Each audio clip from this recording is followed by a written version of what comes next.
సురక్షితంగా ఉంటాయని అనుకుంటున్నాం. మరి అదంతా పెద్దవాళ్ళ కార్యక్రమం. ఈవీఎం మంచిదే, దానివల్ల ప్రయోజనం ఉంది. ప్రాసెస్లో కొద్దిగా క్వాలిటీ ఉన్నాయి. అది ప్రస్తుతానికి అయితే మేము చూసినప్పుడు అయితే కరెక్ట్గా ఉన్నాయండి. తర్వాత విషయం మరి చెప్పలేం కదా.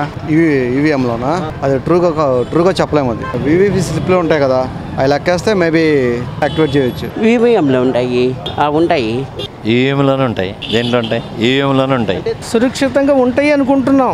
ఈవీఎంలో ట్యాంపరింగ్ చేశారేమో డౌట్ ఉంది.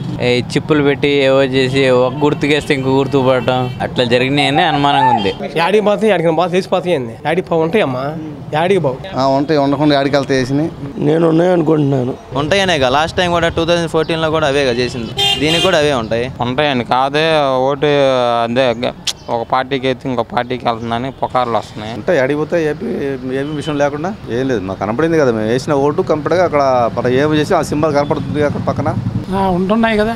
మనం దేని మీద నొక్కితే ఆ గుర్తు కనపడుతుంది మిర్రర్లో.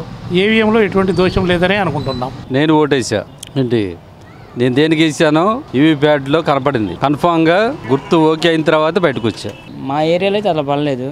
నేను అనుకోవడం నిజమే అనుకుంటున్నాను. నేను నొక్కిన బట్టనగా సైకిల్ పడితే సైకిలే పడింది. ఇప్పుడు ఆయన గవర్నమెంట్ ఆయన ఈవీఎం ప్యాడ్లు ఈసీ వచ్చి ఇక్కడ ఫ్రాడ్ ఏమైనా చేస్తుందా ఏంటి మీకు తెలియకుండా? తెలిస్తే టీడీపీ వాళ్ళే చేయాలి. ఈవీఎంలు అనేది కరెక్ట్ కాదు. మన బ్యాలెట్ పేపర్ పెట్టేసేసి వేస్తే బాగుంటుందని ఆలోచన, అందరి ఆలోచన అదేగా ఉంది. ఈవీఎంలు అనే వాటికి పల్లెటూరు వాళ్ళకి అర్థం కావట్లేదు. ఏ విధంగా అంటే అయ్యే ఈవీఎం మెషిన్లు దేశం మొత్తం వాడుతున్నారు కదా, ఎక్కడా లేని ప్రాబ్లం ఇప్పుడే ఎందుకు వస్తుంది? అది ఎట్లా కరెక్ట్ అయింది? కాదు కదా. పర్ఫెక్టే. దాంట్లో అంతమంది సిబ్బంది ఉండి అన్నీ అంత కరెక్ట్గా ఉంటే ఓటింగ్ సరిగా జరగలేదంటాం కరెక్ట్ కాదు.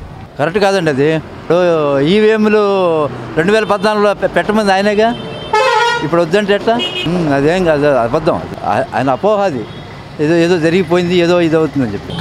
ఎన్నికల కమిషనర్ ఏం చేస్తున్నాడు? చెకింగ్ చేయకుండా ఎందుకు పంపించాడు? జీతాలు తగ్గినప్పుడు కరెక్ట్గానే ఉంటాయి.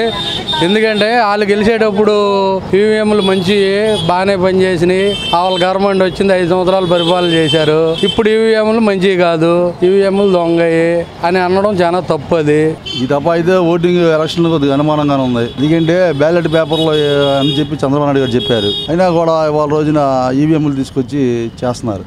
ఎలా అంటే ఇప్పుడు ఇంతకుముందు పాత వాటికి బ్యాలెట్ లేదు కదా, మాన్యువల్ బ్యాలెట్. దానికన్నా ఇది ఫాస్ట్గా అవుతుంది, కరెక్ట్ అని అనుకుంటున్నాను నేను. వాళ్ళే చెప్తుంటే మనం ఏం చేస్తామమ్మా? ఎవరు ఏ నమ్మకం లేని పరిస్థితుల్లో చెప్తున్నారు. ఏం చేస్తాం? ఓట్లు అయితే వేసి వచ్చాం మరి. అవును, ఈవీఎంలు ఎక్కడా పనిచేయలేదు. అర్ధరాత్రి వరకు పోలింగ్ ఇంతవరకు స్వతంత్రం వచ్చిన కాడి నుంచి ఇక్కడ ఇప్పటి వరకు 11 వరకు 12 వరకు మరుసటి రోజు 2 వరకు ఎక్కడా జరగలే. చాలా ఈవీఎంలు చాలా రాంగ్.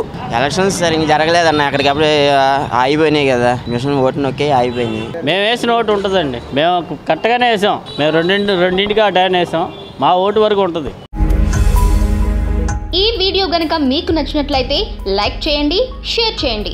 మరిన్ని వీడియోస్ కోసం మా ఛానల్ను సబ్స్క్రైబ్ చేయండి.